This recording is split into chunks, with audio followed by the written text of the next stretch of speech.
Oh, welcome people back to Gungrave. So are we like magic now?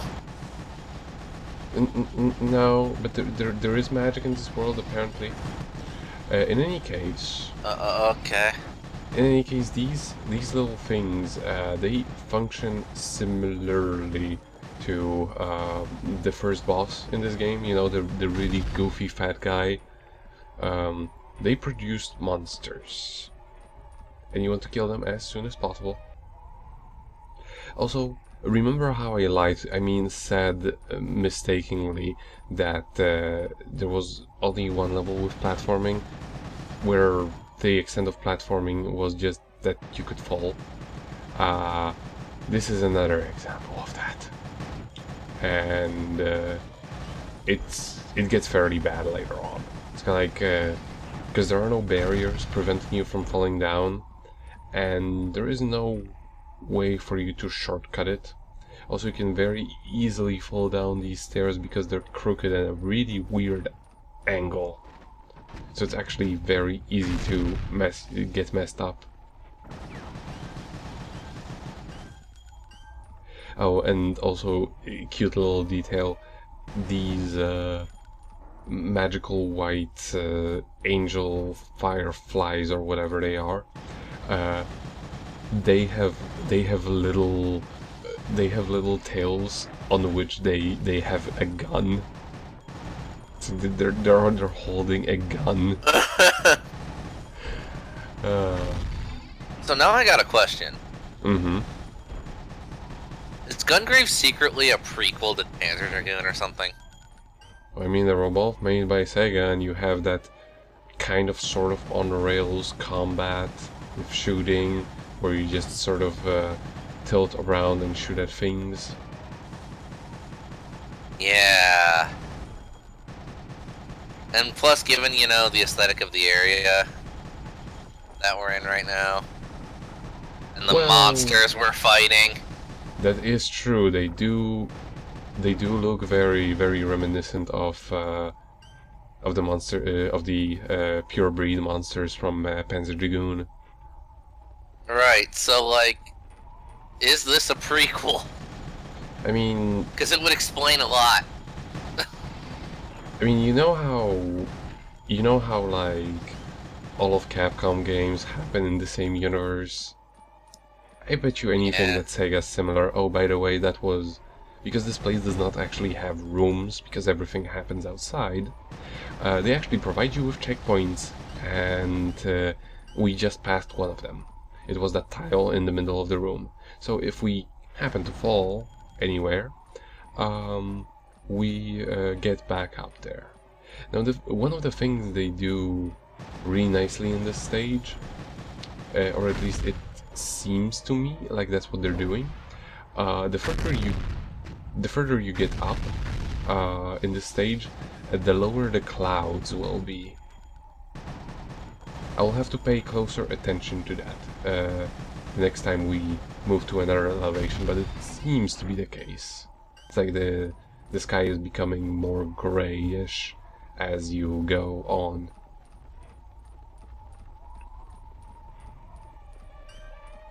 Yeah, the line of the clouds, the clouds is becoming going lower, so yeah, you're going higher and higher. I move to another location. Now this is just about one of the most annoying places in the game, because each time you fall, you have to retract a lot, like backtrack a lot, and a lot of enemies respawn. And see, they have guns. They hold guns, which would also tie into the whole Panzer Dragoon, into the whole Panzer Dragoon relevance, because freaking that was one of the elements in Panzer Dragoon. You know, you have three elements that rule the world: laser, gun, and magic. Jesus Christ, it all makes sense. It all makes sense now. And this spawner is pretty crazy about throwing these monsters.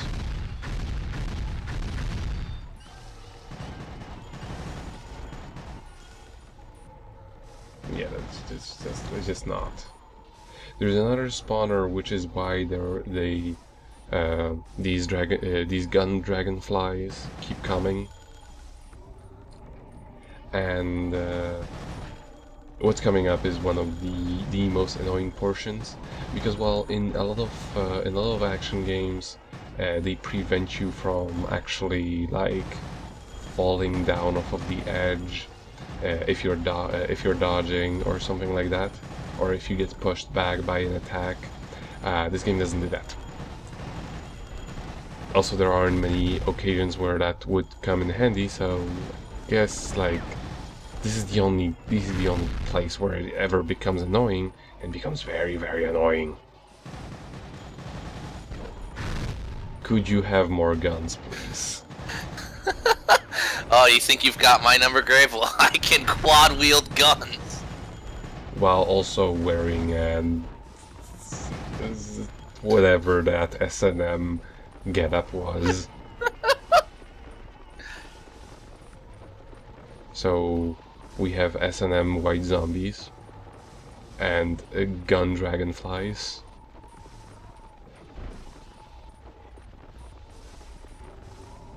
What was that slowdown? I don't know. So yeah, it just keeps producing those dragonflies, and while they do not... Fucking hell. I think this one came about after I left or something like that, because some of them will just fly by from time to time after you've killed enough enemies. Thankfully, there is a limit on how many monsters one of these things can spawn. I imagine it'd be pretty annoying otherwise, and the game might probably, you know, blow up. Yeah, you know, it's probably works off of the similar logic. So, yeah, not cutting that. I have to endure this, so everyone else does too. It probably follows the similar logic to the PS2 Berserk, where in that game there was like no the enemies would never stop coming, but instead you would just always get there was never more than a given amount at the time, and these guys can apparently block for some reason. Because this is what we want in our action game. You know, yes. And this is the perfect example why this game is better than most of the other ones. If this was just about any other DMC-like game of the era, we would have a lot more of that.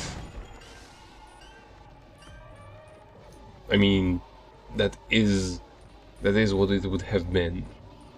Right. They were absolutely crazy about putting platforming everywhere where it didn't need to be. It was the QT and like microtransactions of the era. Pretty much. Yeah. You with your big anime scythes. Oh, you can also destroy these things for points, you know, for skull juice.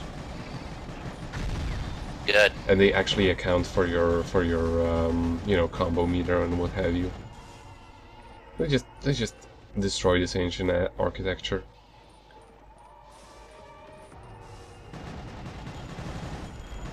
The soundtrack sounds like it's screaming in agony. I like it.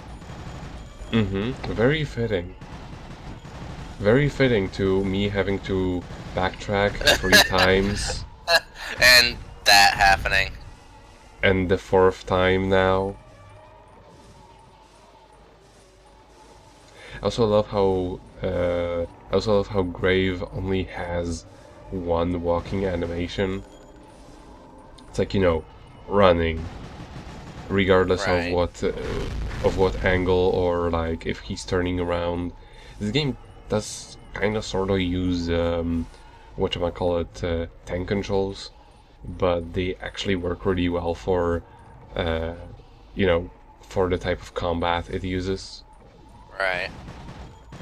Like, it really would not have worked with the camera style used in, say, Chaos Legion, where the camera will not immediately turn to your back, but you Right. can move in every direction you want, like in every direction you push instead.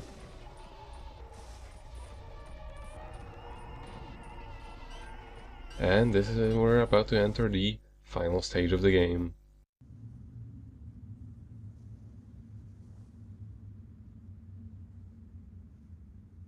ようブランドン。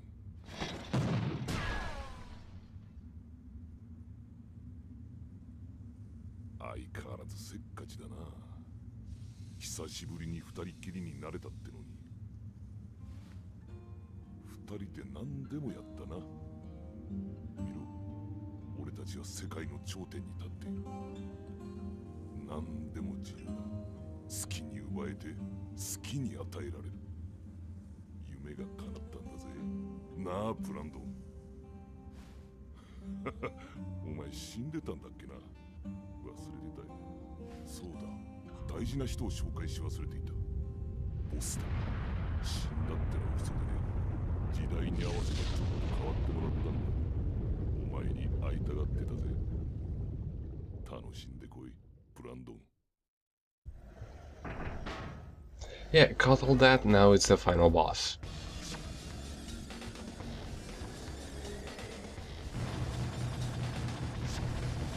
Trippy. It gets pretty fucking weird from now on.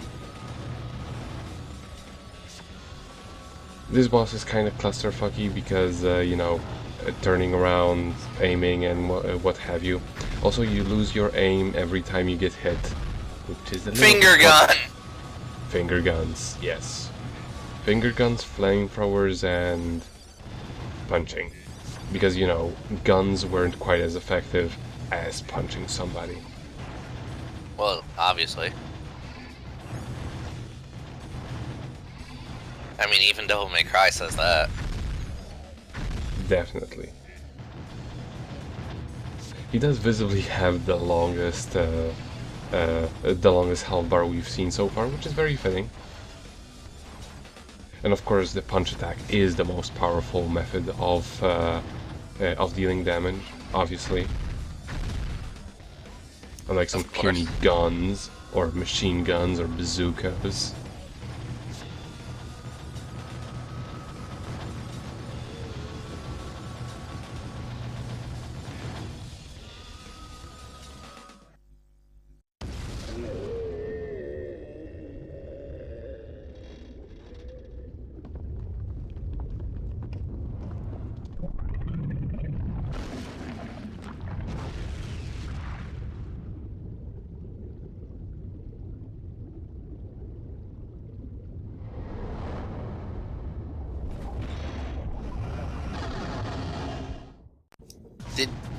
Did we just enter the domain of a giant penis monster?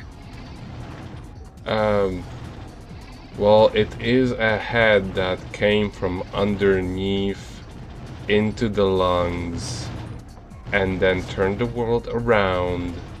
I don't even know anymore. What the fuck are we doing now? I don't know, but it's kind of hilarious. Okay, Like, I mean, I know I was joking about it before, but now I legit think this is Panzer Dragoon connected somehow. Like yeah, there's like, no way it's not. Like, there can't, like... that is true. Like, once you get to penis monsters, it does have to have some sort of connection with Panzer Dragoon.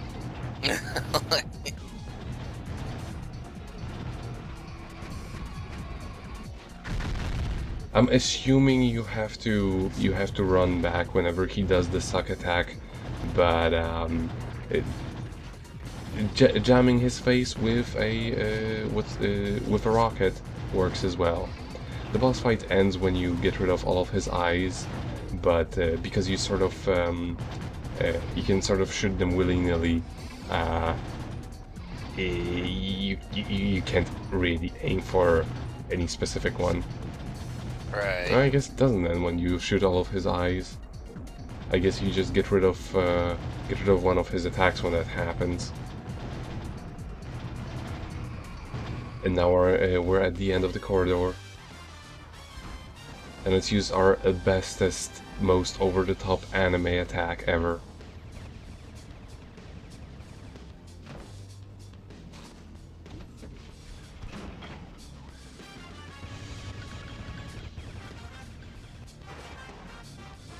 Jesus Christ, okay! Like... come on.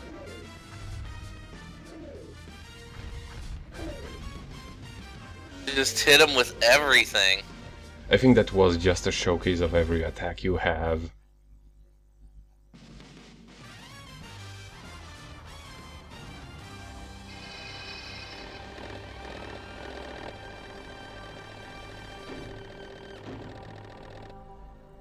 Gungrave. 終わったか。やれよブランドン。今度はお前の番だ。さあ。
So that was Gungrave. What did you think about it? I want Grave to be in Project Crosstone 3. He would fit, definitely. I feel like him and Dante would make a good team. Well, he would never talk. Remember, Right. Brandon, even when he was alive, he didn't say a word.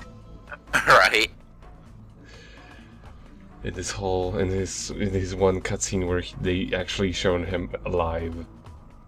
But yeah, overall, like for me, this game is like I said at the beginning, it's very nice to look at.